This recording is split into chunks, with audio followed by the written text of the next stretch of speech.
Do or die. സിംബാബ്വെക്കെതിരെ ചെപ്പോക്കിന്റെ മണ്ണിൽ ഇറങ്ങുമ്പോൾ ഓരോ ഇന്ത്യൻ താരത്തിന്റെയും മനസ്സിലൂടെ കടന്നു പോകുന്നത് ഇങ്ങനെയൊരു വികാരമായിരിക്കും. ഇനിയൊരു ചെറിയ പിഴവ് പോലും പുറത്തേക്കുള്ള വഴി തെളിയിക്കുമെന്നതിനാൽ കരുതലോടെയാകും സൂര്യയുടെയും സംഘത്തിന്റെയും ഓരോ ചുവടുവെപ്പും. വർഷങ്ങളായി ഉള്ളം കൈയിൽ കൊണ്ടു നടന്ന കുട്ടി ക്രിക്കറ്റിലെ ഡോമിനൻസിന് ഈ സ്റ്റേജിൽ ഒരു പര്യവസാനം ഗൗതം ഗംഭീറിനും ചിന്തിക്കാനാവില്ല. വെറുമൊരു ജയം മതിയാവില്ല ടീം ഇന്ത്യക്ക്. മികച്ച മാർജിനിൽ സിംബാബ്വെ കടക്കേണ്ടത് മുന്നോട്ടുള്ള പ്രയാണത്തിൽ പരമപ്രധാനമാണ്. അഹമ്മദാബാദിൽ നിന്ന് ചെന്നൈയിൽ പറന്നിറങ്ങുമ്പോൾ ടീം ഇന്ത്യയിൽ എന്തൊക്കെ മാറ്റങ്ങളുണ്ടാകും? സഞ്ജു സാംസൺ മടങ്ങിയെത്തിയാൽ എവിടെ കളിക്കും? സിംബാബ്വെക്കെതിരെ ഇന്ത്യയുടെ പ്ലാൻ എന്ത്? പരിശോധിക്കാം. The sounds of the bats of Ishan Kishan and Sanju Samson. ചെപ്പോക്കിലെ ഫ്ലഡ് ലൈറ്റിന് താഴെ ഇരുവരും തകർത്തടിക്കുന്ന വീഡിയോ സമൂഹ മാധ്യമങ്ങളിൽ പങ്കുവച്ച് സ്റ്റാർ സ്പോർട്ട് നൽകിയ ക്യാപ്ഷൻ ഇങ്ങനെയായിരുന്നു: പോയ ദിനം ഇന്ത്യൻ പരിശീലന സെഷനിലെ ശ്രദ്ധാകേന്ദ്രമായതും ഇഷാനും സഞ്ജുവുമായിരുന്നു. മുഹമ്മദ് സിറാജിന്റെയും അർഷദീപ് സിംഗിന്റെയും ലെങ്ത് ബോളുകളെ കൃത്യമായി നേരിട്ട ഇരുവരും അരമണിക്കൂറിലേറെ നെറ്റ്സിൽ തുടർന്നു. പിതാവിന്റെ ആരോഗ്യനില മോശമായതിനെ തുടർന്ന് റിങ്കു സിംഗ് ഇന്നലെ നാട്ടിലേക്ക് മടങ്ങിയിരുന്നു. ഇതോടെ സിംബാബ്വെക്കെതിരെ സഞ്ജു സാംസൺ പ്ലേയിങ് 11-ലേക്ക് തിരിച്ചെത്തുമെന്ന കാര്യം ഏതാണ്ട് ഉറപ്പാണ്. നിലവിൽ ഇന്ത്യൻ ടീം നേരിടുന്ന ഓഫ് സ്പിൻ ബലഹീനത മറികടക്കാനും വലങ്കയ്യൻ ബാറ്ററുടെ വരവോടെ സാധിക്കുമെന്നാണ് ഇന്ത്യൻ ക്യാമ്പ് പ്രതീക്ഷിക്കുന്നത്. തന്റെ രണ്ടാം ഹോം ഗ്രൗണ്ടായ ചെപ്പോക്കിൽ ഇറങ്ങുമ്പോൾ സഞ്ജുവിന് മുന്നിൽ തെളിയിക്കാൻ ഏറെയുണ്ട്.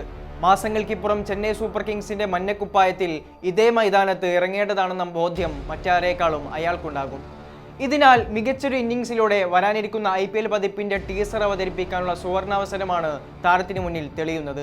നേരത്തെ ഇന്ത്യയുടെ അസിസ്റ്റന്റ് കോച്ച് റയാൻ ടെൻ ദോഷാട്ടെയും സഞ്ജു ടീമിലുണ്ടാകുമെന്ന സൂചന നൽകിയിരുന്നു.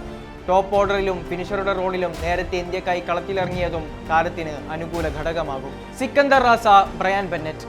ചെന്നൈയിലെ സ്ലോ പിച്ചിൽ ഇന്ത്യക്ക് ഭീഷണി ഉയർത്തുക ഈ രണ്ട് സ്പിൻ ബോളർമാരായിരിക്കും.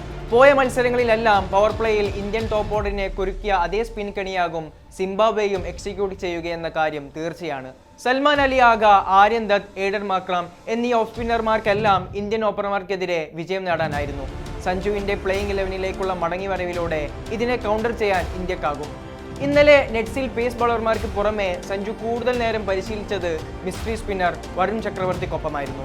അഗ്രസീവ് ഇന്റന്റിൽ മലയാളി താരം ബാറ്റ് വീശിയാൽ ഇഷാൻ കിഷനും അഭിഷേക് ശർമ്മക്കും സമ്മർദ്ദമില്ലാതെ സ്ട്രൈക്ക് റൊട്ടേറ്റ് ചെയ്യാനുമാകും. സഞ്ജു സാംസൺ ഓപ്പണിംഗ് റോളിലേക്ക് മടങ്ങിയെത്തിയാൽ ഇഷാൻ കിഷൻ വൺ ഡൗണിലേക്ക് മാറാനുള്ള സാധ്യതയാണ് നിലനിൽക്കുന്നത്. 4-ാം നമ്പറിൽ സൂര്യകുമാർ യാദവ് തുടർന്നാൽ തിലക് വർമ്മ താഴേക്കിറങ്ങേണ്ടി വരും. നേരത്തെ ന്യൂസിലൻഡിനെതിരെ വൺ ഡൗണായി ഇറങ്ങിയ ഇഷാൻ സെഞ്ചുറി അടക്കം നേടി മികച്ച പ്രകടനമാണ് കാഴ്ചവെച്ചിരുന്നത്. ഇതിനാൽ വൺ ഡൗണിലേക്കുള്ള മാറ്റം ഇഷാൻ കിഷന് വെല്ലുവിളിയായേക്കില്ല. ലെഫ്റ്റ് റൈറ്റ് കോമ്പിനേഷൻ നിലനിർത്തിയാൽ സൂര്യയുടെയും തിലകിന്റെയും സ്ഥാനം മാറാനുള്ള സാധ്യതയുമുണ്ട്. ഉപനായകൻ അക്ഷർ പട്ടേലിന്റെ തിരിച്ചുവരവാകും സിംബാബ്വെക്കെതിരെ ഇന്ത്യൻ നിരയിലെ മറ്റൊരു സുപ്രധാന മാറ്റം. നെറ്റ്സിൽ ബാറ്റിംഗിലും ബൗളിംഗിലും പരിശീലനത്തിൽ ഏർപ്പെട്ട അക്ഷർ തിരിച്ചെത്തുമ്പോൾ വാഷിംഗ്ടൺ സുന്ദറിനാകും പുറത്തേക്കുള്ള വഴി തെളിയുക. T20 ലോകകപ്പിൽ ആദ്യമായി വരുൺ ചക്രവർത്തി നിറം മങ്ങിയ മത്സരം കൂടിയായിരുന്നു ദക്ഷിണാഫ്രിക്കയ്ക്കെതിരായ പോയ മാച്ച്. 4 ഓവറിൽ 47 റൺസാണ് ഇന്ത്യയുടെ മിസ്റ്ററി സ്പിന്നർ പ്രോട്ടീസിനെതിരെ വിട്ടുകൊടുത്തത്. മധ്യ ഓവറുകളിൽ വരുൺ ചക്രവർത്തിയുടെ സ്പെല്ലാണ് ഇന്ത്യക്ക് പലപ്പോഴും ബ്രേക്ക് ത്രൂ വിക്കറ്റുകൾ നൽകിയിരുന്നത്. എന്നാൽ അഹമ്മദാബാദിൽ താരം എക്സ്പോസ് ആയതോടെ ഇന്ത്യൻ ക്യാപ്റ്റന് മറ്റൊരു ഓപ്ഷനില്ലാത്ത അവസ്ഥയായി. മധ്യ ഓവറുകളിൽ ദക്ഷിണാഫ്രിക്ക പിടിമുറുക്കിയതും ഇവിടെ മുതലായിരുന്നു.